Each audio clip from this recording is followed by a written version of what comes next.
अस्सलाम वालेकुम नाज़रीन, अवामी तनाज़ुर के नए ब्लॉग के साथ मैं हूं खालिद भट्टी। आज के इस ब्लॉग में हम बात करेंगे सदर ट्रंप की मुनाफिकाना पॉलिसी के हवाले से। उन्होंने रूस के तेल के हवाले से और इजराइल के हवाले से बिल्कुल मुतज़ाद पॉलिसी अपनाई हुई है। एक तरफ दबाव डाला जा रहा है मुख्तलिफ ममालिक के ऊपर, इंडिया समेत, कि वो रूस से तेल ना ख़रीदें, क्योंकि इसके नतीजे में जो यूक्रेन की जंग है वो लंबी हो रही है और इस जो रूस है वो तेल के पैसे को इस्तेमाल कर रहा है इस जंग के लिए। दूसरी तरफ सदर ट्रंप इसराइल की मुकम्मल फौजी और माली मदद जारी रखे हुए हैं। वो उनको तमाम तर जो ज़रूरी साजो सामान है, पैसे हैं, वो फ्राहम कर रहे हैं ताकि वो गज़ा के ऊपर कब्ज़ा कर सके नेतन्याहू, जो कि इजरायली कसाई है और वो इस वक्त कसाब बना हुआ है, कत्लेआम कर रहा है फ़लस्तीन के अंदर, गज़ा के अंदर, और तबाही और बर्बादी की जो है वो 21वीं सदी में इससे बड़ी मिसाल आपको शायद नहीं मिलेगी।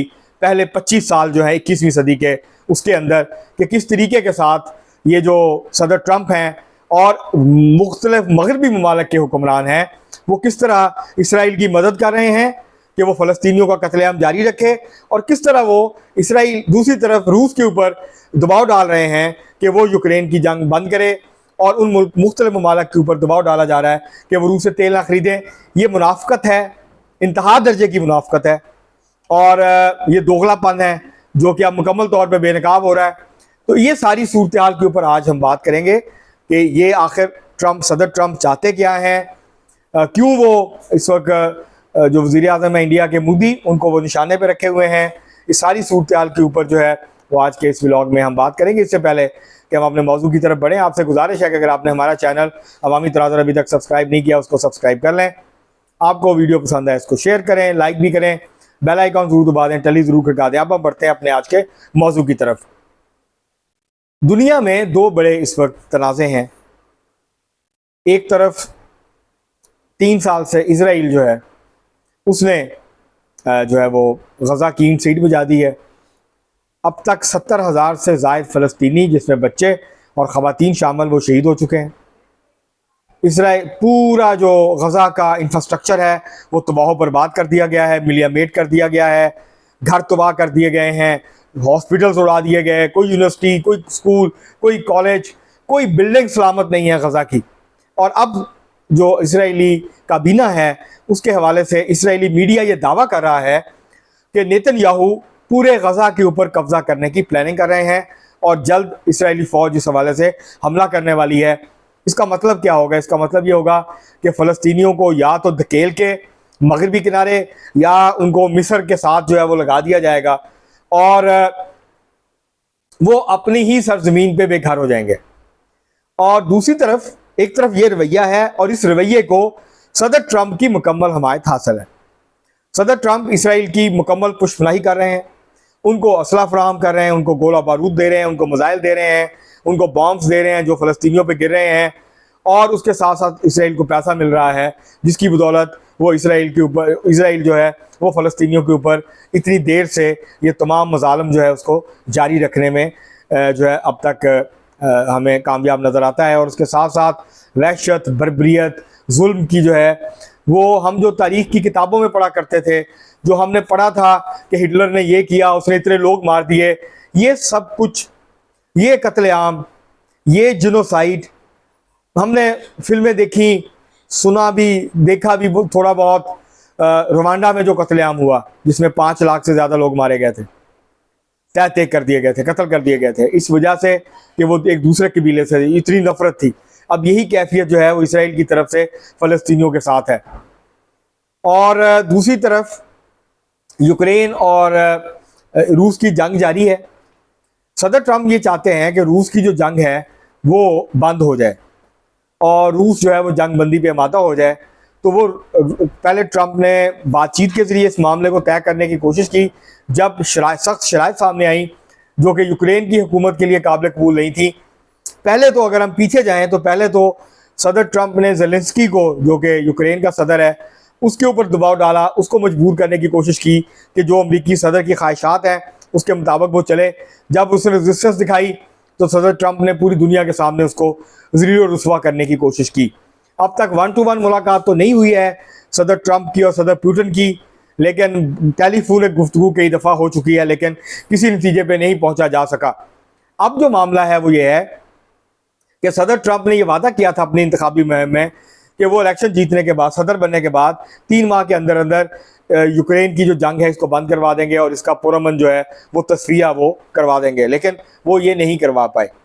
और अब वो फ्रस्ट्रेट हो रहे हैं। अब वो ये समझते हैं कि ये जंग तवालत इख्तियार कर रही है और अब रूस जो है उसने चढ़ाई की हुई है यूक्रेन के ऊपर और वो तेज़ी के साथ आगे बढ़ रहा है। रोज़ 25-30 किलोमीटर का जो इलाका है वो यूक्रेन के हाथों से निकल के रूस के हाथों में जा रहा है और इस बात का खदशा बढ़ रहा है कि अनकरीब जो अगले चंद माह में या उससे भी कुछ ज़्यादा टाइम लग सकता है, जो मशरकी यूक्रेन है वो मुकम्मल जो है वो रूस के कब्ज़े में चला जाए। तो ये एक बड़ा धचका होगा, एक बहुत बड़ा सेटबैक होगा अमरीकियों के लिए, यूरोप के लिए। तो अब उन्होंने यूक्रेन की इमदाद जो है उसको भी बढ़ाना शुरू कर दिया है। तो इंडिया जो कि तेल का, चीन और इंडिया ये 2 सबसे बड़े ख़रीदार हैं रूसी तेल के। अब सदर ट्रंप ने इंडिया के ऊपर दबाव डालना शुरू किया है। जाहिर है जब इंडिया पे दबाव आता है तो हम खुश होते हैं। पाकिस्तान इंडिया के मामला तो आपके सामने हैं, जिस किस्म के ताल्लुकात हैं, जिस किस्म का मामला है। जब पाकिस्तान पे दबाव आता है तो इंडिया में भी यही कैफियत होती है, अब यहाँ पे भी यही कैफियत है। लेकिन ये किसी के साथ भी हो सकता है। सदर ट्रंप इंतहाई नाकाबिले एतबार शख्स हैं, वो किसी के साथ किसी वक्त भी कुछ कर सकते हैं और अगर कोई समझता है कि वो उनके पक्के दरीना दोस्त हैं तो वो सबसे बड़ी गलतफहमी में है। उसकी गलतफहमी जल्द या बदेर दूर हो जाएगी, जैसे अब मोदी की हो रही है। मोदी अपने आप को ट्रंप का यारे मन और पता नहीं कितना क्लोज दोस्त और क्या समझता था कि मेरे और ट्रंप के दरमियान से हवा नहीं गुजरती। अब जो ट्रंप उसका हशर कर रहा है वो आपके सामने 25% ड्यूटी लगाई थी, टैरिफ लगाया था, आज धमकी दी है ट्रंप ने कि अगले 24 घंटों में इंडिया के ऊपर मजीद जो है वो टैरिफ लगाया जाएगा। वजह कि जी आपने तेल खरीदना बंद नहीं किया। अब देखते हैं इंडिया इस प्रेशर को कब तक बर्दाश्त करता है या नहीं कर पाता, कॉम्प्रोमाइज़ करता है या इंडिया खड़ा रहता है। जो स्टेटमेंट दी है इंडिया की वजारत खारजा ने वो काफ़ी स्ट्रॉन्ग है। उन्होंने इसी तरफ इशारा किया कि आप मनमर्जी करते हैं अपनी मन। उन्होंने ये बल्कि इंडिया की वजारत खारजा की जो स्टेटमेंट है उसमें ये कहा गया है कि आप खुद यूरेनियम, एक मखसूस किस्म का यूरेनियम है जो कि अपने आइटमी प्रोग्राम के लिए आप रूस से ख़रीदते हैं और अब भी ख़रीद रहे हैं, जबकि आपने हज़ारों की तादाद में इक़्तिसादी पाबंदियाँ लगाई हुई हैं रूस के ऊपर। आप हमें तेल खरीदने से कैसे रोक सकते हैं? हम भी एक इंडिपेंडेंट मुल्क हैं, आज़ाद खुद मुख्तार मुल्क। तो ये अभी तक जवाब आया। आप देखते हैं इंडिया कब तक खड़ा रहता है, उसकी हुकूमत, या फिर वो कॉम्प्रोमाइज़ करते हैं। तो ट्रंप जो है वो दबाव बढ़ा रहे हैं और ये सिर्फ इंडिया पे नहीं आएगा, या बाकी दुनिया के मुख्तलिफ मुल्कों में भी आएगा जो रूस से तेल खरीदते हैं या गैस खरीदते हैं। और अमेरिका दबाव बढ़ा रहा है कि आप हमारा गैस खरीदें, आप हमारा तेल खरीदें, जो पैसे आप रूस को दे रहे हैं वो आप पैसे हमें दें ताकि हमारी जो मीशत है वो मुस्तहकम हो। तो ये जो सूरत हाल है ये अब मुनाफकत की जो है वो इंतहा हो गई है सदर ट्रंप की तरफ से, और यूरोप भी इसी तरह की पॉलिसी जो है उसके ऊपर अमल पैरा है। रूस के लिए और पॉलिसी है और फ़लस्तीन के लिए, इसराइल के लिए और पॉलिसी है, अमेरिका की अपने लिए और पॉलिसी है, इंडिया के लिए या पाकिस्तान के लिए या किसी और मुल्क के लिए जो है वो और पॉलिसी है। तो इससे ये बड़ा वाज़ेह है कि ये सारे ममालिक जो जमहूरियत, इंसानी हकूक़, आला इक़्तिदार, पता नहीं किस किस चीज़ का नाम लेते हैं, लेकिन दरअसल ये अपने मफादात के असीर हैं, अपने मफादात के लिए काम करते हैं और उनके असूल के लिए किसी हद तक भी जाने के लिए हर वक्त तैयार रहते हैं। अब तक के लिए इतने बहुत शुक्रिया।